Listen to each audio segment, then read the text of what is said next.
আপনার তো মেলা বুদ্ধি শুদ্ধি। আচ্ছা, আমি একটা নতুন ব্যবসার কথা চিন্তা করছি। কোন তো এই যে বিয়ার ছবি তোলার ব্যবসা, মানুষে তো বিয়ে একবারই করে, হ্যাঁ, আবার ওই স্মৃতি ধরে রাখানোর লোক কেউ কেউ ছবি তোলায়, অনেক লাভ। এই তো একটা ভুল কথা কইলেন।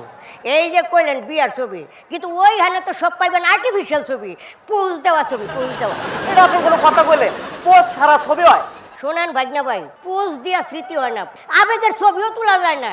আরে বর কোনে যখন একজন আরেকজনের আংটি পরায়, আত্মীয় স্বজন যখন মুখে হলুদ দেয়, আয়নায় যখন মুখ দেখে, মা বাবারা যখন সালাম করে, আবার বর কোনে যখন একজন আরেকজনের দিকে লাজুক দৃষ্টিতে বা আবেগের দৃষ্টিতে যখন তাকায়, তখন আটকা ক্যামেরাম্যান থামাই দিয়া কয়, এই একটু ক্যামেরায় লুক দেন, একটু হাসেন, একটু ডাইনে যান, একটু বামে যান, একটু চিন্তারে উপরে তুলেন।